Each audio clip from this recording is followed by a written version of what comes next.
रणदीप सुरजेवाला जी,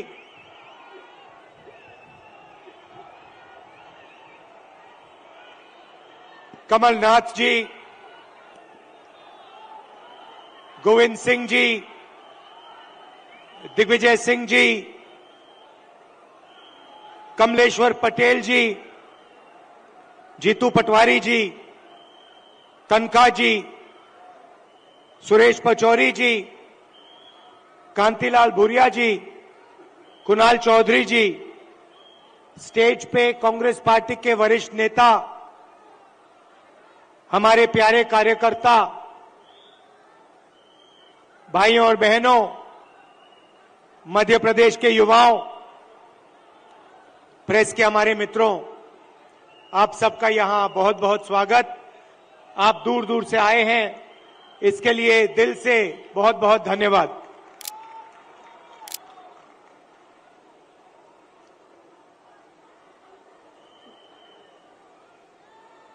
विचारधारा की लड़ाई है। एक तरफ कांग्रेस पार्टी, दूसरी तरफ आरएसएस और बीजेपी, एक तरफ गांधी जी, दूसरे तरफ गोडसे।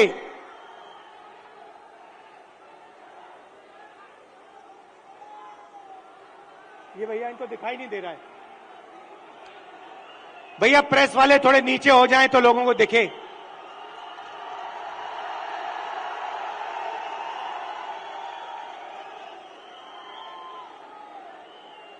बात सही है, क्योंकि प्रेस वाले हमारी मीटिंग तो दिखाएंगे ही नहीं।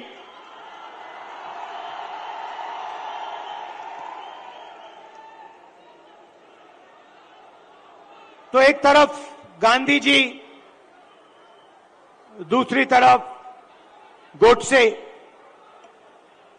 एक तरफ नफरत और हिंसा, अहंकार, और दूसरी तरफ मोहब्बत, आदर, भाईचारा। अब देखिए, जहां भी ये जाते हैं नफरत फैलाते हैं, गुस्सा पैदा करते हैं। अब हुआ क्या? अब मध्य प्रदेश में, मध्य प्रदेश का युवा, मध्य प्रदेश का किसान इनसे नफरत करने लग गया है। जो उन्होंने जनता के साथ किया, अब जनता उनके साथ कर रही है। और इसीलिए हमने ये 7 यात्राएं, जन आक्रोश यात्राएं मध्य प्रदेश में निकाली हैं। इससे पहले भारत जोड़ो यात्रा में कन्याकुमारी से हम कश्मीर तक चले और मध्य प्रदेश से पैदल निकले। कमलनाथ जी, कितने किलोमीटर चले थे हम यहां? नहीं, मध्य प्रदेश में टोटल कितने चले थे? नहीं, यात्रा कितने किलोमीटर चली थी? लगभग 180 किलोमीटर। हाँ, ये देखिए, 370 किलोमीटर हमारी यात्रा मध्य प्रदेश में चली थी। किसानों से मिले, युवाओं से मिले, माताएं बहनों से मिले। मुझे सिर्फ 2-3 बातें कही। सबसे पहले, मध्य प्रदेश हिंदुस्तान में भ्रष्टाचार का सेंटर है, एपी सेंटर है। और जितना भ्रष्टाचार बीजेपी के लोगों ने मध्य प्रदेश में किया है, पूरे देश में ये नहीं किया है। बच्चों के फंड्स, मिड डे मील के फंड्स स्कूल यूनिफॉर्म के फंड्स चोरी किए, महाकाल कॉरिडोर में बीजेपी ने पैसा चोरी किया, व्यापम स्कैम को आप सब जानते हो, 1 करोड़ युवाओं को इन्होंने नुकसान पहुंचाया, एमबीबीएस की सीट्स बेची जाती हैं और पेपर लीक किए जाते हैं। यह इनका राज है। दूसरी बात, किसानों ने अपनी बात बताई। किसानों ने कहा, और यहां आप सोयाबीन उगाते हो, आप इसको सबसे अच्छी तरह समझोगे कि हमें मध्य प्रदेश की सरकार सही दाम नहीं देती है। अब आप जाइए, छत्तीसगढ़ में जाइए, पास जाइए, दूर नहीं है, छत्तीसगढ़ जाइए और छत्तीसगढ़ के किसी भी किसान से आप पूछिए, छत्तीसगढ़ में धान के लिए किसानों को कितना पैसा मिलता है, कांग्रेस की सरकार कितना पैसा देती है। हमने वायदा किया था 2,500 रुपए धान के लिए दिए जाएंगे, और छत्तीसगढ़ में जो हमने वायदा किया वो हमने वायदा पूरा करके दिखा दिया। मध्य प्रदेश में कर्जा माफी का वायदा किया, छत्तीसगढ़ में किया, राजस्थान में किया, कर्नाटक में किया, हर स्टेट में हमने कर्जा माफी की थी। यहां पे कमलनाथ जी कर्जा माफ करवा रहे थे और यहां आपको धोखा देके आपकी सरकार को बीजेपी वालों ने चोरी की। सही बात है।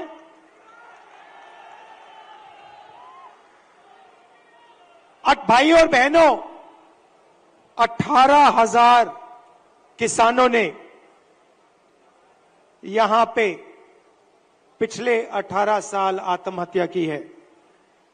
3 किसान हर रोज मध्य प्रदेश में मरते हैं। ये इनकी सरकार है। क्यों? क्योंकि ये चुने हुए लोगों के लिए काम करते हैं। पहली बार हिंदुस्तान की हिस्ट्री में पहली बार किसान टैक्स दे रहा है। इन्होंने जीएसटी लागू की और 5 कानून लाए, काले कानून, किसानों को दबाने के, खत्म करने के कानून। हिंदुस्तान के सारे किसान इनके खिलाफ खड़े हो गए। नरेंद्र मोदी जी कहते हैं किसानों के फायदे के लिए मैं ये कानून, काले कानून लाया हूं। अगर किसानों के फायदे के लिए कानून लाए तो किसान सड़क पे क्यों उतरे हैं?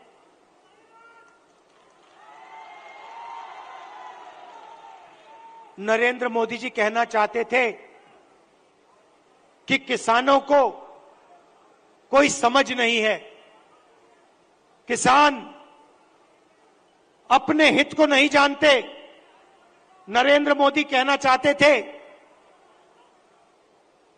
कि हिंदुस्तान के 2-3 अरबपति अदानी जी किसान को फायदा पहुंचाने के लिए काम करते हैं। भाइयों और बहनों, आप कर्नाटक जाइए, राजस्थान जाइए, छत्तीसगढ़ जाइए, हिमाचल जाइए, हमारी सरकारें गरीबों के लिए, कमजोर लोगों के लिए काम करती हैं। कर्नाटक में हमने 5 गारंटी दी, गरीबों के लिए, महिलाओं के लिए, किसानों के लिए। आप जाइए, कर्नाटक में जाइए, कर्नाटक की महिलाएं बस में जाने के लिए 1 रुपया नहीं देती हैं, मुफ्त में घूमती हैं। कहीं भी जाना हो कर्नाटक में, कर्नाटक की महिलाएं फ्री में जाती हैं। हर महीने उनके बैंक अकाउंट में सीधा पैसा आता है, सरकार पैसा देती है। छत्तीसगढ़ में जाइए, किसानों का कर्जा माफ किया, किसानों को सही दाम दिलवाते हैं। राजस्थान में जाइए, स्वास्थ्य के बारे में पूछिए, मुफ्त में वहां पे दवाई मिलती है। 15 लाख रुपए का वहां पे फ्री में इलाज होता है। हार्ट सर्जरी करवानी हो, बड़ी से बड़ी सर्जरी करवानी हो, राजस्थान में जाइए, पता लगाइए, राजस्थान की जनता को वहां पे फ्री में सर्जरी मिलती है। सरकार जनता के लिए चलनी चाहिए। सरकार किसी संगठन के लिए या एक दो बड़े उद्योगपतियों के लिए नहीं चलनी चाहिए। और ऐसी ही सरकार हम यहां मध्य प्रदेश में चलाना चाहते हैं। और कमलनाथ जी का काम आपने देखा है, काम करना जानते हैं, और जो उन्होंने काम शुरू किया था वो काम वो मध्य प्रदेश में पूरा करने जा रहे हैं। मैं आपसे आखिरी बात कहना चाहता हूं। पार्लियामेंट में मैंने अदानी जी की बात उठाई, भाषण दिया। जैसे ही मैंने अपना पार्लियामेंट में अदानी जी का भाषण दिया, वैसे ही बीजेपी ने मेरी लोकसभा की जो सदस्यता है उसे रद्द कर दी, खत्म कर दी। आप सोचिए, अदानी जी की रक्षा करने के लिए एकदम मेरी लोकसभा की जो सदस्यता थी उसको कैंसिल कर दिया। मुझे कोई फर्क नहीं पड़ता, करिए जितना करना है, मैं सच्चाई बोलता हूं। और देश के सामने एक सच्चाई अदानी जी हैं। पोर्ट्स देख लीजिए, एयरपोर्ट्स देख लीजिए, इंफ्रास्ट्रक्चर देख लीजिए, धान के साइलोज देख लीजिए, हर जगह आपको अदानी जी दिखाई देंगे। अदानी जी किसानों के जेब में से हर रोज जेब में से आपका पैसा लिया जाता है। इंफ्रास्ट्रक्चर में, डीजल में, पेट्रोल में, फर्टिलाइजर में आपके जेब में से पैसा निकलता है और सीधा इन दो उद्योगपतियों के जेब में जाता है। मैंने मीडिया की बात की, मैंने मजाक में कहा कि मीडिया वाले हमारी मीटिंग तो दिखाएंगे नहीं। मोदी जी का चेहरा 24 घंटा दिखेगा, शिवराज जी का चेहरा 24 घंटा दिखेगा। क्यों? क्योंकि इनका रिमोट कंट्रोल अदानी जी के हाथ में है। देखिए, ये मुस्कुरा रहे हैं, प्रेस वाले मुस्कुरा रहे हैं, इनके बेचारे की गलती नहीं है, ये रिपोर्टर है, इनकी गलती नहीं है, ये सच्चाई जानते हैं। रिमोट कंट्रोल पीछे से कंट्रोल दबता है। एक और सच्चाई है, और वो सच्चाई शायद अदानी जी से भी बड़ी सच्चाई है। कुछ दिन पहले बीजेपी ने महिला आरक्षण की बात की। महिला आरक्षण में हमने एक सवाल उठाया, कांग्रेस पार्टी ने उठाया, बीजेपी ने कोई जवाब नहीं दिया। हमने दो चीजें कही। हमने पहले कहा, देखिए, ये महिला आरक्षण जो आप कर रहे हो ये अच्छा है, इसको करना चाहिए, मगर इसमें आपने दो छोटी सी लाइनें लिख रखी हैं। सबसे पहले इन लाइनों को आप मिटाइए। लाइन क्या थी? एक लाइन थी कि महिला आरक्षण से पहले सर्वे करने की जरूरत है। और दूसरी लाइन, महिला आरक्षण करने से पहले हमें जो डीनोटिफिकेशन होता है उसको करना है। इससे क्या होगा? इससे महिला आरक्षण 10 साल बाद होगा, आज नहीं होगा। तो हमने कहा पहले ये 2 लाइनों को आप बदलिए, और उसके बाद हमने और भी गहरी चीज कही और सवाल पूछा कि महिला आरक्षण में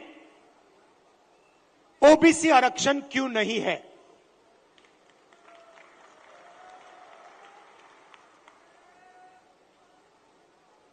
ओबीसी आरक्षण महिला आरक्षण में आपने क्यों नहीं दिया?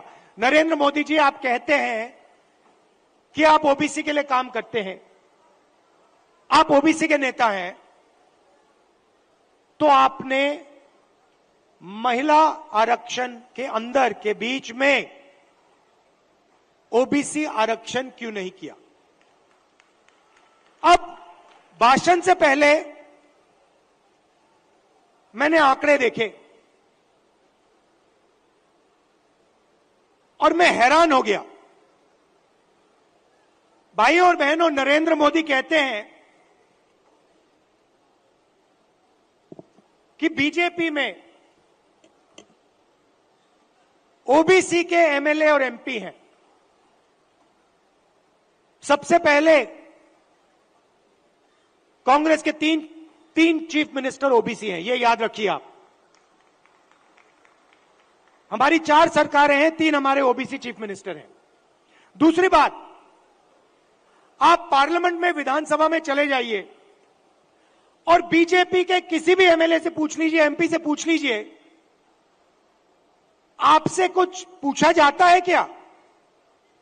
जब कानून बनाए जाते हैं आपसे कुछ पूछा जाता है? आपको कहेंगे भैया हमारे से कुछ कोई नहीं पूछता। कानून आरएसएस वाले लोग बनाते हैं, कानून अफसर बनाते हैं, कानून बीजेपी के एमएलए और एमपी नहीं बनाते। सच्चाई भाइयों और बहनों एक और है। सच्चाई यह है कि हिंदुस्तान को 90 अफसर चलाते हैं। कैबिनेट सेक्रेटरी और secretary of government of India Hindustan की सरकार को चलाते हैं। 90 लोग ये कानून बनाते हैं, ये निर्णय लेते हैं पैसा किधर जाएगा, कितना पैसा कहां जाता है। अब मैं आपसे सवाल पूछना चाहता हूं, बीजेपी के 10 साल से सरकार है, 90 अफसर सेक्रेटरी हिंदुस्तान को चलाते हैं। मैं हिंदुस्तान के सब ओबीसी से पूछना चाहता हूं, नरेंद्र मोदी जी कहते हैं आपकी भागीदारी है हिंदुस्तान की सरकार में, मध्य प्रदेश की सरकार में। आप मुझे बता दो, इन 90 अफसरों में से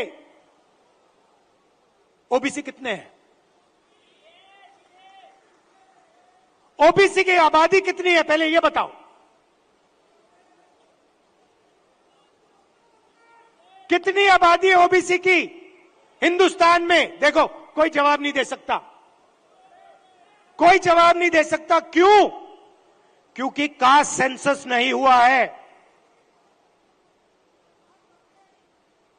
भाइयों और बहनों, लगभग ओबीसी भाइयों की बहनों की 50% आबादी है हिंदुस्तान में। बात समझिए, आबादी 50% है और 90 में से 3 अफसर ओबीसी के हैं। और एक और मजेदार बात बताता हूं, 2 साल पहले आप देखते, 3 साल पहले आप देखते तो हिंदुस्तान की सरकार में, नरेंद्र मोदी जी की सरकार में 90 में से 0 अफसर ओबीसी से थे। यह देश की सच्चाई है।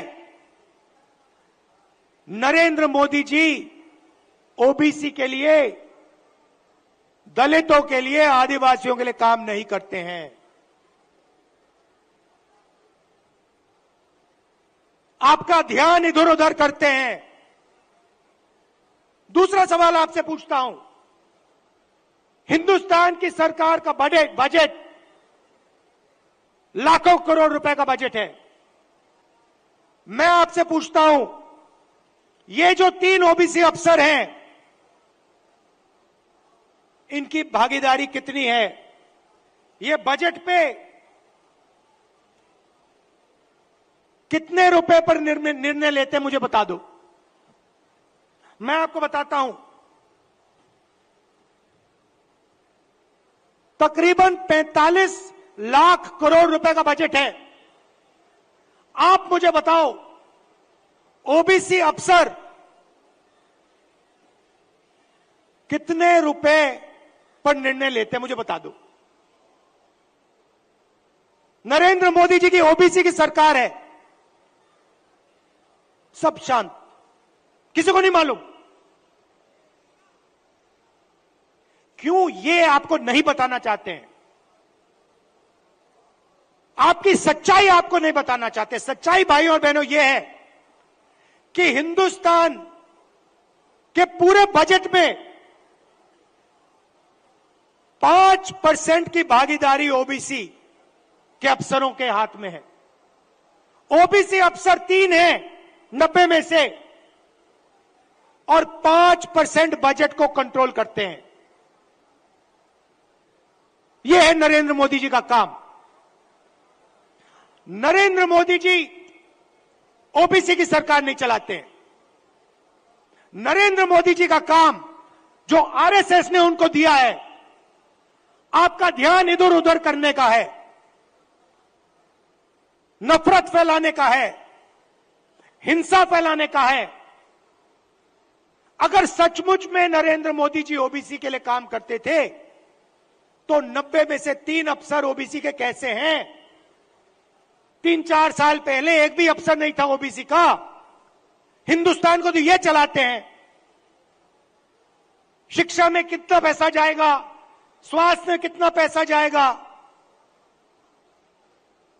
नरेगा कैसे बनेगा, भोजन का अधिकार कैसे डिजाइन होगा, ये तो इन अफसर निर्णय लेते हैं। भाइयों और बहनों, ओबीसी की सरकार नहीं है। और देखिए, जैसे ही मैं ये बात कहता हूं, आप नोट करना, आज मैंने यहां खुले में यह बात बोली है, ये सारे के सारे टीवी कैमरा बंद हो जाएंगे।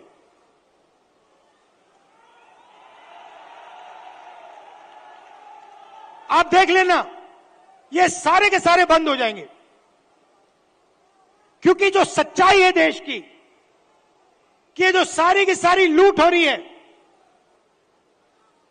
ये व्यापम स्कैम जो है, ये सारा का पैसा, ये आपका शिक्षा का पैसा, स्वास्थ्य का पैसा जो चोरी हो रहा है, ये ओबीसी की जेब में से पैसा चोरी हो रहा है।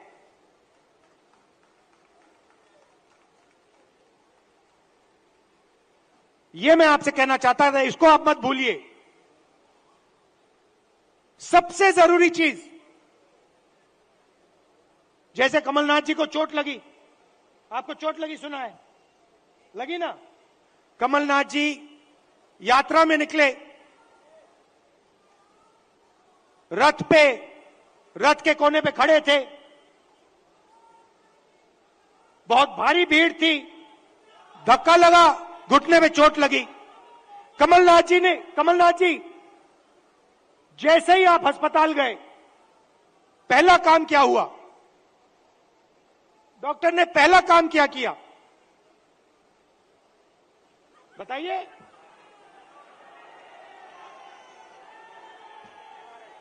पहला काम डॉक्टर ने एक्सरे लिया, एमआरआई लिया। उसके बाद डॉक्टर ने कहा, हां, घुटने में यह प्रॉब्लम है। अब मैं यही बात कह रहा हूं, सब लोग कहते हैं हिंदुस्तान में ओबीसी है, दलित है, जनरल है, आदिवासी हैं, मगर जब हम सवाल पूछते हैं ओबीसी कितने हैं, जनरल कितने हैं, दलित कितने हैं, आदिवासी कितने हैं, कोई जवाब नहीं दे पाता। देखो मैं पूछता हूं, भैया ओबीसी कितने हैं हिंदुस्तान में, कोई नहीं दे सकता। तो मैं ये कह रहा हूं कि अब वो समय आ गया है कि हमें हिंदुस्तान का एक्सरे करना है, यह पता लगाना है कि अगर 90 अफसर हिंदुस्तान को चला रहे हैं और उसमें से 5% भागीदारी ओबीसी को मिल रही है, तो क्या ओबीसी की आबादी 5% है क्या? हो ही नहीं सकता। तो अगर उनकी आबादी 5% नहीं है, अगर उनकी आबादी 50% है, तो उनका 5% बजट पे कंट्रोल क्यों है? उनका 50% बजट पे कंट्रोल क्यों नहीं है? अब जब मैं ये सवाल उठाता हूं, बीजेपी के लोग कांपने लग जाते हैं, नरेंद्र मोदी जी भाग जाते हैं, अमित शाह जी कुछ और कहते हैं, हिंदू मुस्लिम कहेंगे, नफरत फैलाने की कोशिश करेंगे। भाई और बहनों, देश के सामने एक ही मुद्दा है, कास्ट सेंसस। ओबीसी कितने हैं और उनकी भागीदारी कितनी होनी चाहिए, यह हिंदुस्तान के सामने सबसे बड़ा सवाल है। और कांग्रेस पार्टी की हिंदुस्तान में सरकार है, पहला काम यह हम करके दिखाएंगे। अब बीजेपी के पास मजे की बात सुनिए, कास्ट सेंसस कांग्रेस पार्टी ने किया, जब हमारी सरकार थी हमने किया। सारे के सारे आंकड़े नरेंद्र मोदी जी के पास हैं। हिंदुस्तान में कौन सी जात की कितनी आबादी है, हिंदुस्तान की सरकार जानती है। हिंदुस्तान में ओबीसी कितने हैं, हिंदुस्तान की सरकार जानती है। नरेंद्र मोदी हिंदुस्तान के ओबीसी को यह बताना नहीं चाहते हैं कि आप कितने हो, क्योंकि वो आपको भागीदारी नहीं देना चाहते हैं, वो आपको सच्ची शक्ति नहीं देना चाहते हैं। वो आपके लोगों को विधानसभा में बैठा देते हैं, मगर फिर उनको बिल्कुल चुप करा देते हैं। हम चाहते हैं कि सबकी भागीदारी हो, किसानों को सही दाम मिले। ये सबका हिंदुस्तान है, 2-3 उद्योगपतियों का नहीं है।